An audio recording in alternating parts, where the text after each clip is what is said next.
stop thinking and start doing. Stop thinking and start doing. Stop thinking and start doing. Stop thinking and start doing with me. Stop thinking and start doing it. Stop thinking and start doing it. Stop thinking and start doing it. Stop thinking and start doing with me.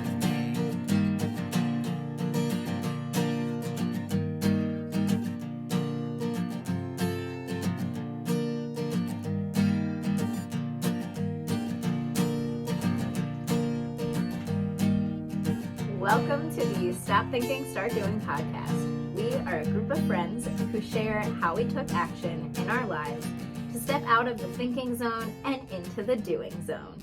The challenges we face and the growth we feel, we are sharing it with you here and now. Today we are going to be talking about what getting out of the box means for us. And to sum this up a little bit, we said getting out of the box is flipping it over and using it as a platform, as a step up to rise above and lend a hand to help those around you get out and step up. So I think something when we're thinking about getting out of the box, to really take it back to, not even back to take it to a fundamental, basic level, is that we as human beings and as a group collective right here should perhaps define what the box is. So then we know what we're talking about when we're referencing in this whole episode, right? The box. The power of the box. Like what is the box? And I think it's going to be hard to define because all of our experiences are personal. So there's not going to be one personal, one size fits all definition for what the box is. But really for the purpose of this episode and our conversation, really honing in and figuring out what our box is, if it's individual, if it's collective. So then we really have from that place of how did we get out of that thing. So when I just said that, how do we get out of that thing, that made me think of a cage. And I'm thinking that a box for me right now is something that not restrains, but captures us in an instant, in a moment, and does not grow with us as we grow ourselves.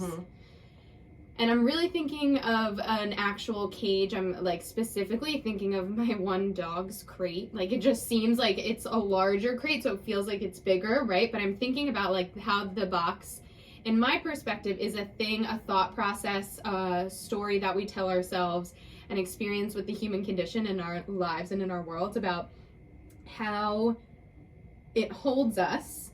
And sometimes it's a way that we need to be held, but it doesn't hold us with the idea that we can grow. It holds us and keeps us in one container. And that's what I'm viewing as the box. Yeah, like restricted, again, really just contained. Yeah. And all of that. And I love that you brought that up, because when we were just talking about getting out of the box, the first thing that came to my mind was Glennon Doyle's Untamed. And the opening story is about the cheetah that is in her cage and that is looking out towards the wild. And for a minute, right, she's there. She's in the wild. And then she goes back into the cage and is a little bit confused. And then it's just like, okay, I guess this is where I am, right? Because that's where she was born. And shout out, thank you so much, Glennon, for the ever amazing, empowering quote, "You're not crazy, you're a goddamn cheetah." So I really love that envision of the cage, because it helps you to see what's outside of you, but keeping you in that cage keeps you from that and says that you're not allowed to have that because this is where you're supposed to be. That went in a totally different way than I was expecting. Because when you said, Mary, when you said that it doesn't grow with us, right? Something that I've seen often over my last year plus journey with grief, and I feel like it's been sharing more and more, is that people think that grief itself shrinks over time, right? That our container is the same size and grief just shrinks. But the meme that I've seen circulate and that resonates so much is that the grief stays the same, and for you to live your life, you need to expand your container. You need to push out of the box. You need to make the box bigger if you want to stay in the box, but that grief is always there with you and it's not going to shrink. So in order for you to move on, you need to expand out. And that's so powerful. That's such a powerful visual too. Like to be like, it's always the same size and it's always there with you. However, you have to grow and expand in order to have it, like, to continue on, like, and no, it doesn't get smaller. You just get bigger and better at holding it. Yeah, and I feel like that can be connected to any emotion. Any emotion in the human experience is, you know, we think about kids and we're like, you know, you have these little bodies and such big emotions, or, you know, you have adult feelings, but you have these little bodies, this small container, and you don't know how to contain them, so it just is exploding in every way. Whereas as an adult, the feelings don't change, literally your container grows. Oh, I never thought of it like that. Yeah, I that's love really that. cool. And I love that view of it being more so about the tools that you gain through your lifetime that make you able to handle it. And I think that's so much of what we're doing at school with our mindfulness curriculum, like being able to put tools in their hands, and how that has been so important for all of us. If we haven't talked about this on the podcast yet, but in our school district, we are working on a mindfulness curriculum, and so much of what we are seeing is these kids need tools and coping strategies, and I think that is what helps us grow. And how you said about their bodies, right? Essentially, I'm teaching 7th graders, but they're really 4th graders in mentally. 7th graders' bodies, because that was the last normal school year. And, you know, trying to say there is no catching up, you're not like wrong, but helping you grow more into this version of you now. But then that brings me to the idea of, right, they were 4th graders and now we're expecting them to be 7th graders, and if they're not meeting that, then they're, again, we're saying they're not right, but, you know, but we're going to help you get there because this is the box that we are putting you in, and we are forcing them into the box. And I feel like that is, woof. What just came up for me, Erin, when you were just saying that, is that I have always thought of the box being like a literal dog crate is what I'm imagining, that you're like looking out of, the ones with like the black like wire that you can see out of, not the more plastic ones with like the little windows, like the black wired dog crates. But when you're saying that about students with, you know, our 7th graders, the last time they were in school is in 4th grade, and then we're putting these thoughts and these personal beliefs that, okay, well, we're expecting you to act like 7th graders, or, you know, however that looks, right? I think we can take that really broadly into all of our lives as we continue to navigate an unrestful world that we all live in, which is the box perceived expectations that are never said? Is that what the box is? Yeah, no, that is, I love that you just said, we expect you to be 7th graders.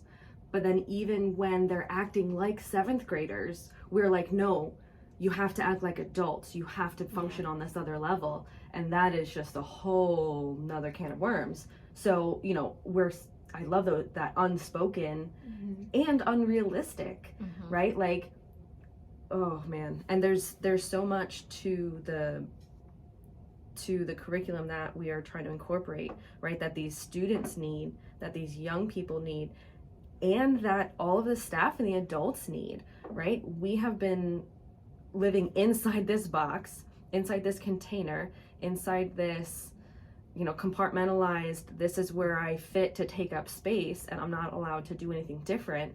And now the world has been flipped upside down on its head, and we're trying to function and force ourselves and everyone else around us, family, friends, students, whatever it may be, into their boxes, into these unrealistic and unsaid expectations. Which also makes me think, to expand it more so, is the box, are the expectations, are they all various shades and elements of perfectionism? Is that I've been talking with my dad about where recently, just with some things going on, about like what's the start of a situation, right? Like where does it originate? The starting point where things kind of bloom out from there. And then something that, now that I'm saying this out loud, makes me wonder is the starting point, the blooming point, is these unsaid, preconceived expectations for ourselves and for others to be perfect, right? To be the quote unquote perfect 7th grader, to be the perfect student, to be the perfect employee, to be the perfect blank. And it never gets met because perfectionism doesn't exist. Therefore, we're always not enough, but we're also always never letting ourselves look at what's outside of the box and leave the box, right? I can never meet these expectations, so I'm always in this container. And what just detrimental, like what a detriment that is to our thought process and our existence, and then how we function and interact with the world and with each other, and most importantly, probably with ourselves. And what I would say back to you is how beautiful that you're having that authentic conversation with your dad, whereas other families are not. And maybe you're having that conversation with your dad and not other family members, and how different you show up authentically because you can say that to each other. How many people are feeling like they're not enough and showing up in that lack, and how that just fuels everybody else's cycle. Like nobody feels enough because nobody is showing up and saying, I don't feel like enough. And when you realize that you're just essentially like adding fuel to that fire of not enoughness, if you take that step back and be like, this is all, the not enough is all perceived. Like you're not enough to who, for what, like why? And when you can show up and have those conversations, what you allow and give the other person permission to show up as, when you do that for yourself. Alicia, I love what you just questioned as to like the, who or what decided you to be there. And that's a phrase that we've used increasingly over the last few months, is the faceless others. All right, so we're going to talk about the faceless others for a second, because we say we're being put into these boxes, that we're compartmentalized, that we are put into these cages, that we said that, this perfectionism, that these are these expectations. Who decided all of that, and why, and how, and why are these countless faceless others that exist metaphorically, physically, I don't know, right? Like where'd that come from? Both and oh God. Yeah, so important to us. Like what? Why is that law? Why do they get to have control and decide your fate? Literally, the moment that you're born, you're put into all these boxes based on your gender, based on your race, based on your socioeconomical status, based on your health, based on every little thing about you. You are immediately put into these specific boxes that all have those expectations attached. And you are expected to live up to that and to meet that. And for what? Why? Where does the free will and personal choice and all of that come in? Like that is just whew. I'm like visualizing like almost like a lineup of boxes and like a checklist being of like, oh, here's Mary, here's her checklist, oh, she's got perfectionism, oh, she's got not enough, like because she's this, because she's that, like here's her, because that's what I've always, the out of or in the box has always meant like a checklist to me. So, getting good grades in school, check that box off. Graduate high school, check that box off. Go to college, check that box off. Get a job, get a house, get a dog, get married. Like, it was always striving for checking off these boxes. And when I had all of my boxes checked off, and then my checklist caught on fire, or my box caught on fire. Both. That like I realized, like, okay, well, for what? Why did I have the checklist to begin with? Yeah. Who cares? Like, the box burned up and I'm still here. Like, it's okay. And how that has like really truly like let me release so much is like, I was living my life according to this checklist of things that I thought were going to be the things that made me happy and made me feel like my life was completed. And I continued to collect all the things and check them off. And that feeling of you can be happy when you can say, I am enough because I've checked off all these boxes, or this is how I measure my success, is because I've checked off all these boxes. Yeah. And I love that you said that my checklist is on fire, my box is on fire. So another Glennon quote, so I was listening to Untamed last weekend, so it's very fresh, is it's nearly impossible to blaze one's own path while following in someone else's footsteps. So we're handed this checklist to say, this is what you need to do in order to be successful. But that's, again, for what? Like, that's not and successful who you to are. who? Right. What is success? Yeah. Well, that could be a whole nother thing. What is success? Write that down. I think something that's really interesting is that, right, you'll be happy when, or you'll feel like you've gotten it when, or the box will go away when, right? And a lot of times we idolize the box. We make it a beautiful home in some ways, right?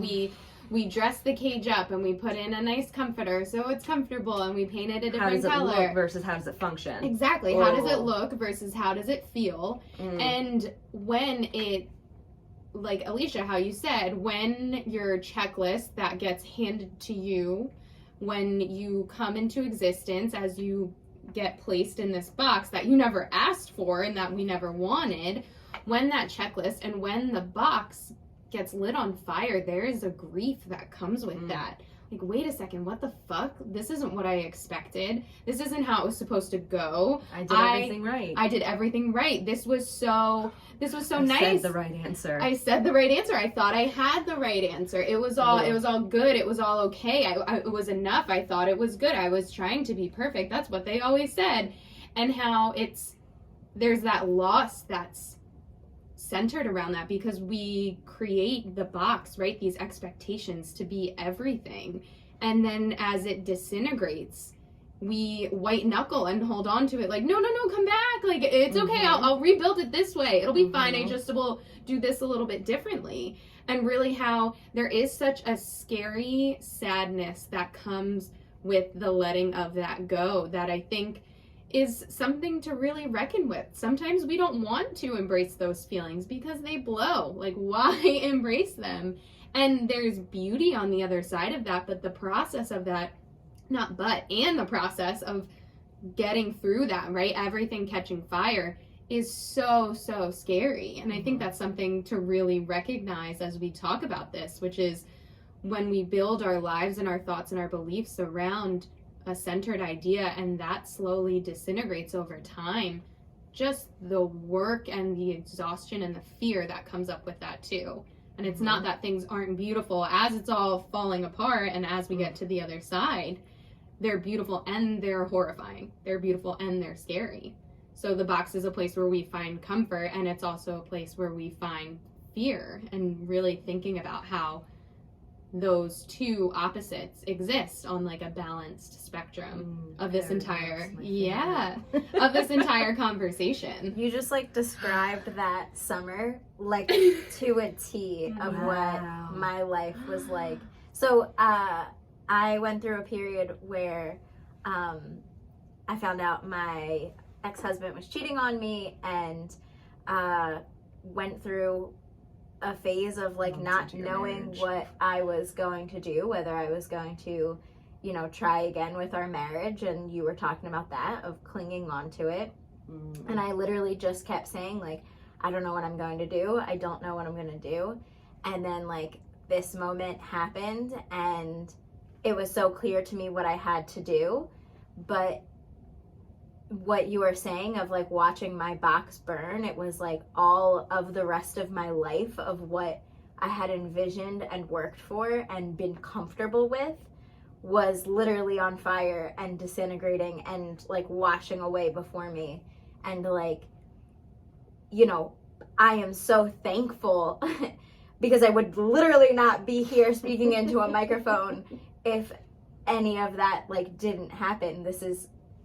But I think that goes back to like everything is meant to happen for a reason. Like everything that's meant for you will find you. And that's why I'm here, is that my life wasn't supposed to be that box. And my box literally had to catch on fire to be like, no, Alicia, this isn't for you. Get out of the box, throw away the checklist, and live your damn life, girl, because this isn't it. And then I was like, but that grief of like losing the past, the present, the future, like it is a loss that like everything that you spent more than half your life working up towards. Well, and how like interesting, and I'm nauseous in a good way. So we talk about these feelings of like, oh, I feel sick, but really that feeling where everything hits you and you're like, oh my gosh, everything just came into focus. I think that's what I mean with this nausea. Erin, you started this episode, this conversation, talking about grief and your container building. And really what, like, Alicia, your conversation and sharing all of that was, right, this grief entering, and you as a person growing and building to be able to hold all of it. Because it was, yes, about releasing, right, letting go of the white knuckling of holding on what it could be, but also still holding it as it transformed you as a person, and how that all connects together. And your box was literally set on fire at a burn party that we went to. Oh, everything was party. set on fire. Oh, shoot. Yeah. We have a lot of fire symbolism. We do. Yeah. But I think what a great way, to literally say of clearing that away and literally giving it, like releasing it to the flames, to let it, and like you just said, the phoenix, like burning down to rebuild, regrow, and stepping into that, because I feel like that has been the scariest part, is when everything falls away, how do you move? And anchoring into who I am and who I was not, who I was pretending to be in order to continue to be in the box, right? Because I have this role to play. Because the faceless others told you that this is how you are successful and make the most of your life. And the whole time I'm doing this, right? But being like, but my box is on fire. Like, I don't know how to keep doing this. And then I just had to realize that it wasn't about doing it anymore. It was about like releasing all of it. Which I really think is right, when you were reckoning with like, how do I keep doing this, and looking and okay, this isn't it. I don't know what it is, but it sure wasn't that. That was you stepping out of, right, the ashes of your box that was burned around you, and then you figuring out what worked and works and continues to work for you, is you know, metaphorically flipping that box over and standing on top of it to be a model for others, for yourself and for others, right? And we talked about that at the beginning, what getting out of the box means and standing up onto that. And I think that for us and in all of our friendships, that was one of the first ways that we showed each other that it was possible, was you showing us that. Yeah. Which was impressive and beautiful and scary and heartbreaking and amazing, you know? Like, and well, thank I wouldn't you. have made it through that time without you guys, like seriously, because I didn't know. Yeah, it was something that you went through that vicariously at the time just distance wise we were there, and we got pulled into it, and then it's like, okay, there's a reason for that. Now that we can see, 2-3 years later, that just, and how it all came together when we needed each other, and it was like we took turns on holding each other, like, this is really shitty and I'm so sorry and I love you, but I'm here to hold you up. I'm saying, and extending that hand and saying, like, even if you can't climb up to this next level, I'm not gonna drop I'm not you. gonna You're let not you falling go. back down Ooh.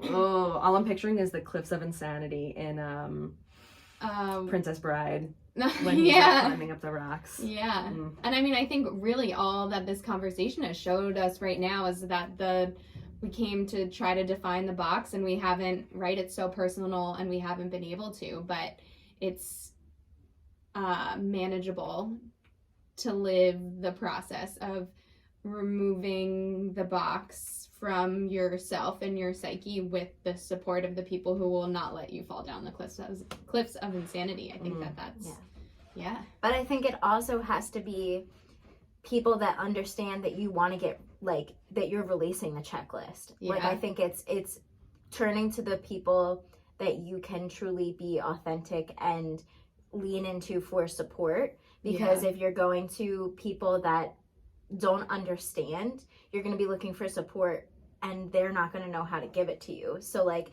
make sure that when you do, because I think that's one of the scariest things about showing up authentically. Like, you can show up authentically no matter where you are, but releasing that, like, attachment to other people's reactions and knowing, like, okay, this is going to be somebody that whatever they say back, I don't have to internalize it and be that way with it. A story came up when you were talking about it before, Alicia, you jumped in with your story, so mine doesn't have as much emotion, and that's okay because no judgment. But yeah, that growth of forcing myself into this box of it took me a little bit longer to rewrite that story to get there, was my absolute worst school year of my entire life was my 6th grade year. And there's just so many layers there, and part of it was I wanted to be my authentic self, and then the pressure of fitting into the box of being the cool girls and whatever, and it just so many things that took me out of my love of education and my love of learning from that year, so much so that when I became a teacher, and initially I was in an 8th grade position, and 8th grade was my absolute favorite school year ever. So I was like, this is sweet. Like, I love 8th grade. I get 8th grade. This is the best. And then my supervisor was like, so we have a position in 6th grade. And this is the 6th grade it's the building that I went to 6th grade in. It's all this trauma that I have not processed. Granted, this is like 20 years later, but it was still so present and powerful. And I was like, nope, right? Like, all of that fear, all of that, like, you're going to put me back into that box, and I don't want to be back in that box, and that's not something that I want to do. And in it, when I did get into it, and I was terrified and frustrated, and I would cry every day, driving home from work, and it was so hard to get used to it. And now I've, instead of fighting and resisting it, leaned into it and thought to myself, who and what did I need when I was in 6th grade? And how do I present that to the current 6th graders? Like, kudos to the kids today, because I have no idea how in the world to be a kid in the world of social media, let alone COVID and all that fun stuff, right? But something that always terrified me about being in 6th grade was that I wasn't allowed to show up as myself. I was either too much, or I was too little, or I was, whatever it was, right? Like, I didn't fit the expectations. I didn't check off the boxes, so I wasn't welcomed. And as a teacher, I try to show up as authentically as possible, or at least I thought, my first few years. And something about me is I have, like, colorful hair, like pink and blue and purple, and tattoos, and just this really unique of style and things like that. And I didn't want to be put into the box of people seeing me from the outside first and not understanding who I am. So every year I would strategically plan my outfits and my hairstyles and like slowly peel back the layers of my authenticity and of who I am. And this year I jumped in. I didn't pull it back. The first day of school, I think I had on like a sleeveless knee-length dress, and I was like, hello, this is who I am. And then, the next day a little something different, and then I think like by the third day I was wearing like a button down and like capri pants and loafers, and really leaning into some of my more masculine type style rather than my full feminine style with my dresses and skirts, right? Like I love all of that, and that is all of me 100% and authentically. And I was so nervous going into that space, showing up that way, not for my peers, not for my colleagues, but for my kids. That what are they going to think of me? And they amazed me every moment, where one, they didn't even bat an eye. Two, the very first day of school, I had a girl, the first thing that she says to me, like, I'm introducing the class and whatever, and she stops class and she's like, on a scale of 1 to 10, how much do you love Disney?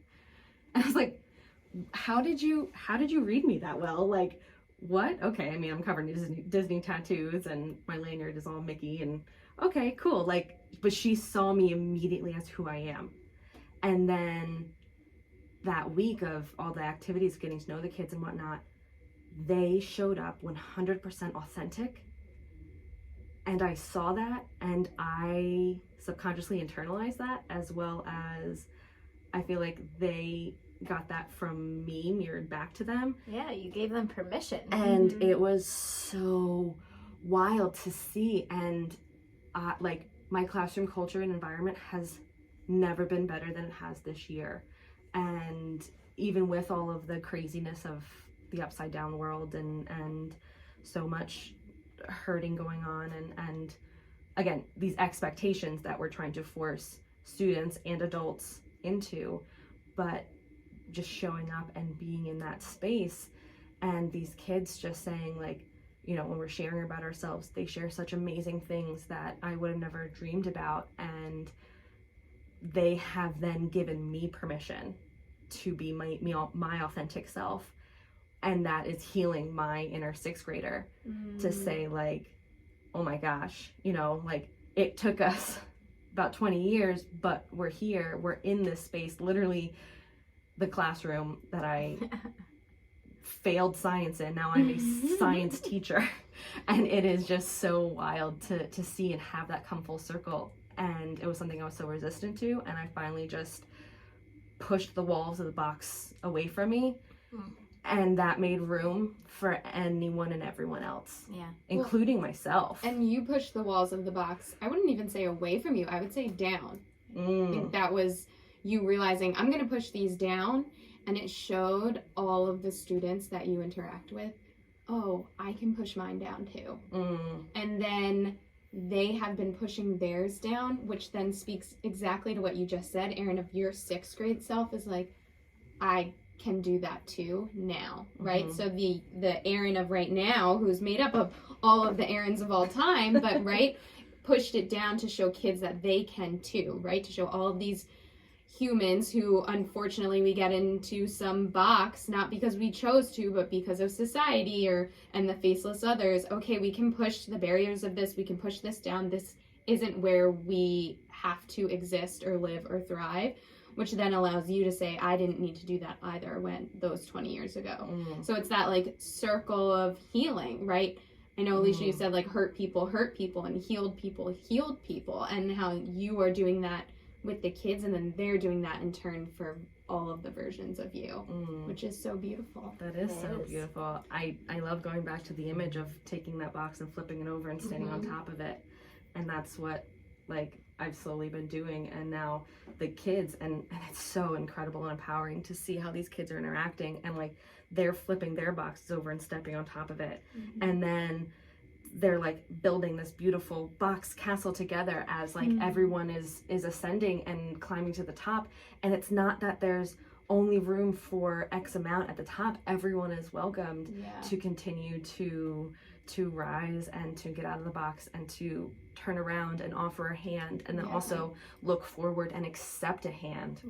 That's a whole nother thing. No one's leaving each other stuck on these literal cliffs of insanity that are our lives, right? Like, to go back to that. And no one's leaving each other there. We're all navigating through it together without any comparison as to where one person is at or the other, because we all take our collective boxes, turn them over, and add them right to the castle, to the mountain, to ascend together. Out of the box. Out of the box. I love that. I think, and I just want to say, like, it all goes back to when you show up authentically.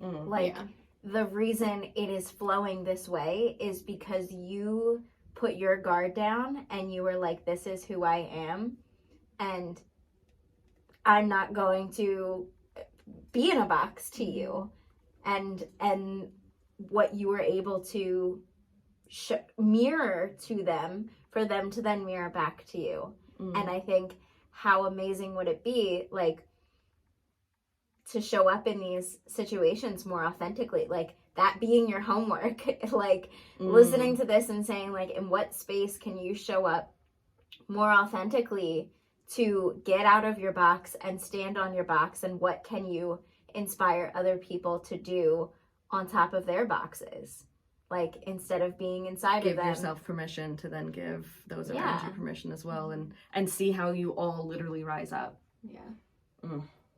Wild. Now we are ready to get into our stop thinking and start doing moments surrounding getting out of the box. What is the box?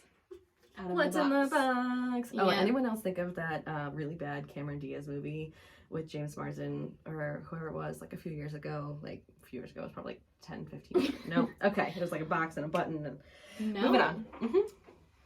So I'll get started. It's not about that movie, although I am now curious what that movie is. I don't watch a lot of movies, so I probably have never seen it. So maybe this is a place to start. I have been trying to think about, for my stop thinking, start doing moment with the box, on what my box is. And what we were talking about earlier in the episode with perfectionism has been something that I have always carried, what felt like not by choice, and then definitely at times later on in my life by choice, because it was all that I knew. And as we were talking about it and dissecting it earlier, I don't think that my box is perfectionism. I think that my box is the word okay. Like, Tell us more. Yeah, so that, like, how's Mary? Oh, okay. How's, oh, how are you feeling about this? Okay. Something really upsets me and it's obvious. Mary, you okay? Yeah. Okay. This being of, like, this even-keeled, and maybe it is perfectionism, but this even-keeled all of the time, even when it's very evident that, like, your girl's not okay. So that is fresh, right? Like, within the past however long we've been recording, fresh of realizing that, which will be a fun adventure for us all to voxer about later. And I think that in recognizing my okay, I realized that it doesn't physically make me feel good. Saying that I'm okay all the time, to not disrupt the faceless others, or just the others' expectations of what they think of how I present and how I handle things, right? Oh, Mary always says it's okay, so it's got to be okay. And then what if I don't say it's okay? Then what happens, right? How will the ecosystem be disrupted? Which makes it so personal, right? Like, detached, right? It's not about me. There's no parade for me at the end. So, like, what is going on? But doing that in that moment, thinking that I always have to make sure things are okay. And in recognizing that it doesn't physically feel well. Like, the levels of exhaustion I've been feeling in my life recently are wild. No amount of sleep, right, feels like it can be enough to not feel so tired.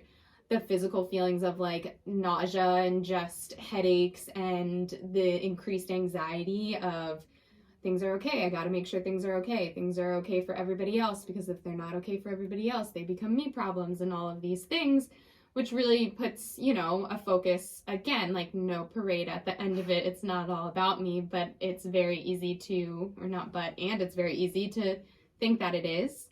So in saying all of that, this past week, I've really been recognizing that saying it's okay and trying to convince and lie to myself that things are okay, things that are said to me that are actually not okay, things that I see that are done in certain places that are not okay, and really calling that out has been my stop thinking and start doing moment for getting out of the box. If the box for me is that all things, Mary must say that all things are okay or make them okay, getting out of it has really come into my life this week, of sitting with like, but that doesn't feel okay to me, and I'm not going to be silent about it. And I think that it's something that I have done well when it's not in regards to my personal life. At work, if I see something that's not okay, I'm like, that is not the fuck okay, and we're going to talk about it, and we're going to, like, something's going to happen. With friends, it's like, it's going to be okay, but it's not okay right now, so let's go there. But in my personal life, I haven't been someone to disrupt. And this week, did I disrupt? I'm not really sure, but this week I really started to sit with myself and say, hey, this isn't okay.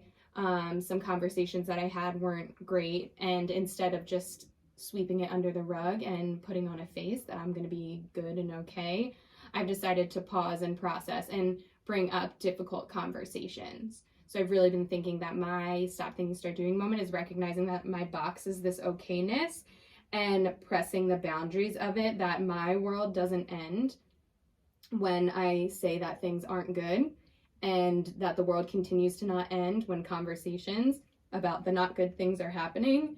And then we move forward and see what happens, but the world hasn't ended yet, so not to be hilarious, and that's okay. So that's really where I'm at with that, about pushing the limits of okayness, but more so pushing the limits of being honest with myself and with others about What's not okay. what's not okay. Yeah. That's so beautiful, Mary. Thanks. Yeah, I love the idea of disrupting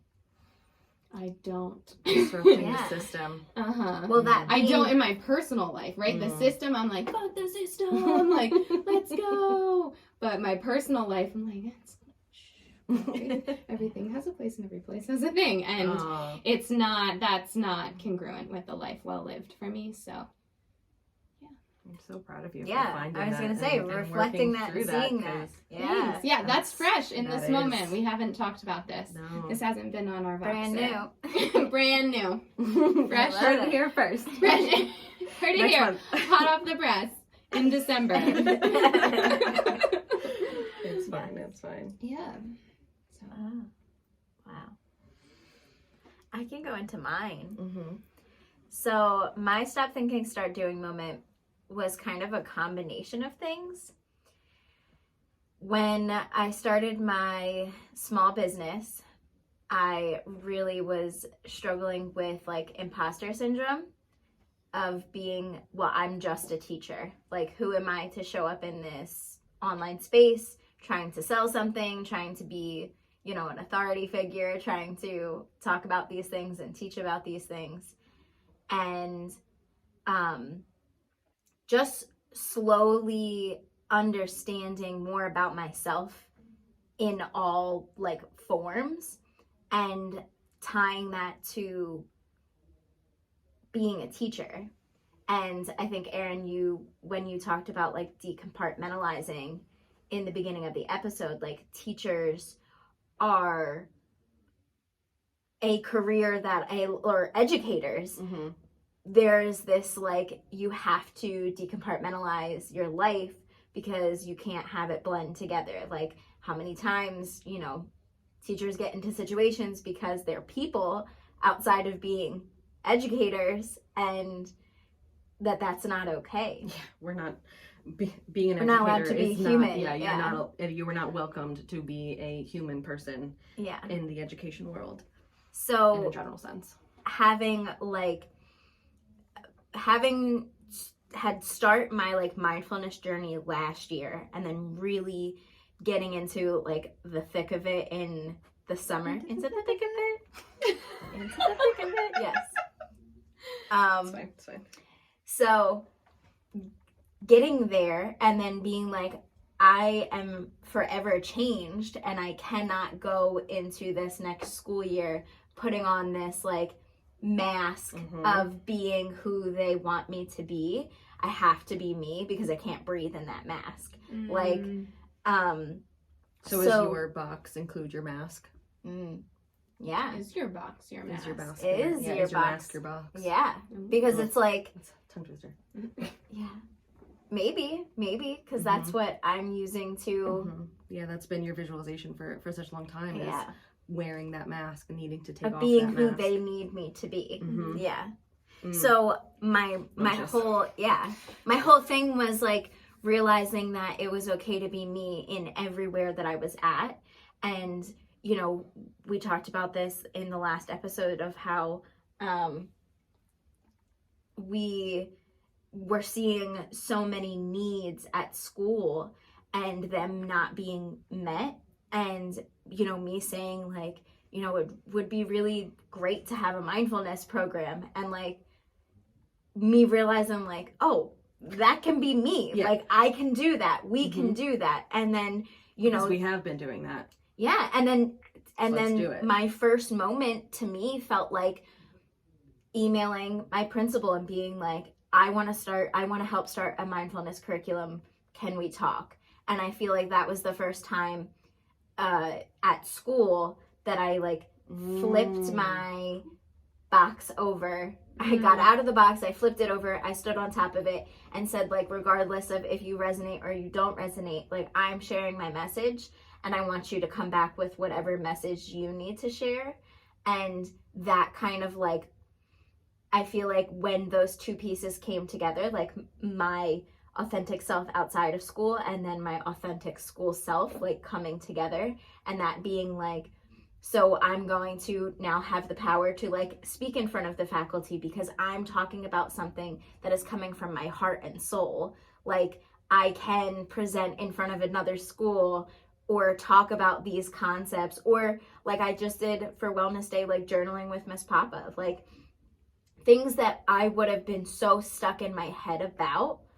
I literally stopped thinking about it and started doing it. I am someone that speaks in front of, you know, like I am someone that speaks in front of faculty. I'm someone that speaks in front of schools. I'm someone that speaks in front of like middle schoolers, and that being my moment of realizing like, and this is who I'm supposed to be. Like I am doing it right now. You know what's so cool as you said that, and I just love how balanced we are with all of each other, is that your moment is taking your personal into your professional, and mine has been something I've been so comfortable professionally but not personally.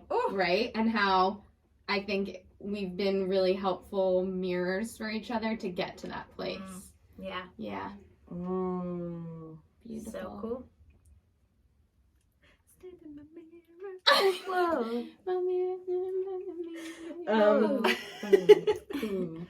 Yeah, yep, all of that. So showing up authentically and with fear in the front seat and all of the above that we've been talking about. My big stop thinking, start doing moment around getting out of the box was when I thought that I had been getting out of the box, which I had, and then recognizing moments where I was stuffing myself back in because of the external, insert phrase here, validation, perception, all Judgment. judgment, Expectation. all of the above. Cool. All or nothing thinking. All or nothing. Ooh, white knuckling. Yes. Oh, yes. These ladies get me, and I'm so happy to As be we're in like, this seat. and this, and this, and Yeah, that. this one too. Me too. And just how I not putting myself in that box, and I can be open to receiving those to help keep me out of that box, right? Yeah. So thank you for that in live and in person in this moment. Hot off the press in December. A lot of Not things November coming 21st, it's fine. up. Hot on the press. Yeah, so last time we recorded our podcast, so episode 2, which was The Power of Your Voice, was, like we said, about a week after our first episode, The Power of Anne, dropped. And the reception was incredible, right? Like, we went into it with, I'll say, no expectations, right? It was just us talking, and we were excited to just do it for ourselves. Not even, I mean, like, we're like, sure, if people listen and it resonates with people, like, that's exciting too, but like, we're doing it for ourselves, so whatever. And then we did get such a positive reception, and so many people listened, and not only just so many people, but so many personal people that we know, and again, different sections of our lives. It was all kind of colliding, and that pushed me. I made the decision to then force myself into that box, right? Like, when we recorded the first episode, we had a couple of ideas, and we're just gonna basically wing it, and that's very outside of my comfort zone, but I oddly felt comfortably uncomfortable in it, and we rocked the fuck out of it, and I'm really proud of us for doing that. So for me, I was like, cool, that's what happened, so we have to check off the boxes to keep ourselves into this box that says, this is what people want, this is what people liked, this is what we did last time, so we have to do it again. Ooh. And so I went into that recording feeling that way, and that put all of this anxiety and pressure and the faceless others, and some with faces, which is also terrifying, and these were their expectations, and I was like, but what if we don't deliver? But what if we don't deliver? But what's gonna happen? But, you know, then we're not enough, then this is pointless, then, you know, all of those internal negative spiral conversations in my head I was feeling leading up to it. I was feeling in the moment. It's like painful to watch and to listen, especially the video recording, because I just see how like manic my body is, and it's just awful, so tense. So much so to like that evening, like when we finished it, and Alicia and Mary were like, yeah, wow, that was awesome, like so powerful. And I was like, I feel nauseous and not in a good way right now. Like, I'm like, okay, cool. And we listened to it, or they started listening to it, and I'm like, the next day I was like, guys, I gotta be real. I gotta be real honest. I don't know how I feel about it. Like, I didn't feel good going into it. I didn't feel good while we were recording it. I don't feel good afterwards. Like, I'm really glad that you guys do, but I'm stuck and I don't know what to do about it. And they were like, tell me more. So for the next like hour and a half, 2 hours, we went through a little personal coaching session, and this is how we show up for each other. I'm so grateful for them. And it was them showing up so beautifully and authentically to hold space for me to show up authentically and share about that journey, and just how hard it was to go through that. And they were like, Erin, you put yourself into a box. You literally put yourself into a box with thick walls to mute yourself. And the whole episode was about the power of your voice. And if you go back and listen to it unsubjectively, like as if you're just a random person listening to a podcast like you do every day to a random podcast, not random, but you know, like, then listen from that space and see how you feel about it afterwards. And I did, and I felt so much better about it, and it was really powerful. And I put myself into the box of the expectations, and then I was like, all right, well, thanks for helping me work through that. And so I know now that I don't have to continue to put myself into that box. So that was a nice growth moment for me, where I'm like, yeah, I don't put myself in the box anymore. And then to have them be like, you put yourself into the box right there. And I was like, oh, did I? Shoot. And how you used your box to keep yourself safe, right? Oh, that's what it was. Yeah, because what if we did something different and it wasn't well received? Whoop. And to think about how all of us, right, if I would have never sent that email to my principal, right, I could have easily not. I could have just stayed in my box and not reached out to with any of my ideas Yeah. of how we could make that happen. And if you would have stayed in your And box, everything's okay. Yeah. The feelings, it would be.